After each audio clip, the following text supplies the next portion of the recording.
What would you do if you were on vacation and suddenly saw someone you had buried 4 years ago? Would you follow them? That's exactly what happened to an elderly woman named Cynthia Collins. She was enjoying a beach vacation with her grandchildren when the trip took an unexpected turn. To her shock, she spotted her daughter Jean and son-in-law Gerald, both of whom had passed away 4 years earlier. How could the dead be walking among the living? Had they abandoned their daughters, Alexis and Kayla, leaving Cynthia to care for them? These questions raced through her mind, compelling her to follow them. But before we get into what happened next, let me tell you how Alexis and Kayla lost their parents in the first place.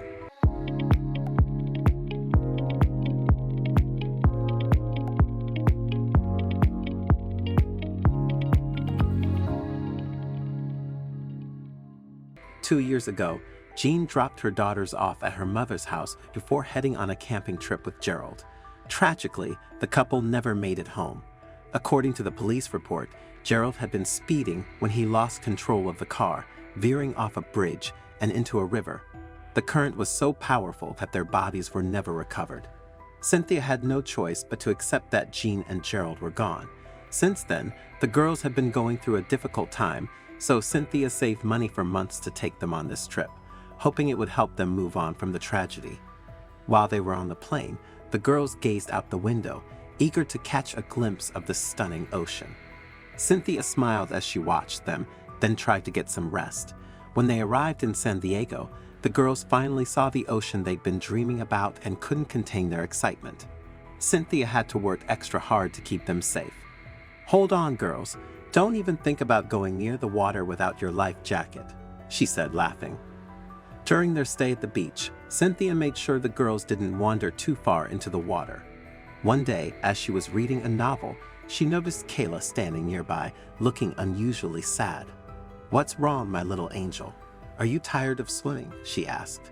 Kayla replied, "Grandma, I think I just saw Dad and Mom on the beach. They were standing by the snack booth, holding hands and laughing. Don't they love us anymore? I think they're alive and just abandoned us." Cynthia was shocked by Kayla's words. Jean and Gerald had passed away years ago, so she told the girls that Kayla must have been mistaken. But Kayla, usually so calm, became agitated. She was certain she had seen her parents just minutes ago. Cynthia asked her to show her where she saw the couple. She believed Kayla had made a mistake, but when she finally spotted Jean with a man who looked exactly like Gerald, she almost fainted. It took her a few moments to realize her eyes weren't deceiving her. Then, tears streamed down her face. She had been mourning them for years, unaware they were still alive. But something was off. The man with Jean resembled Gerald, but his physique was slightly different. Just then, Jean and the man grabbed their snacks and headed toward the city.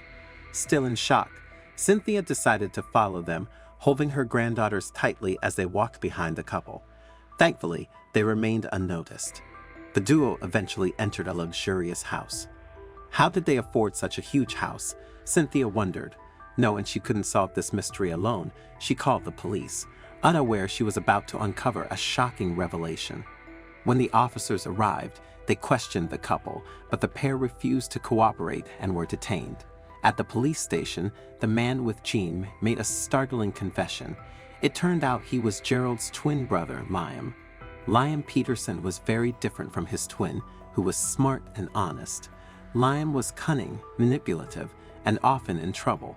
After high school, the brothers went to different universities because their parents didn't want Liam influencing Gerald. Despite their efforts, Liam continued down a dark path and ended up in prison for robbery. His sentence was extended after he committed another crime while incarcerated.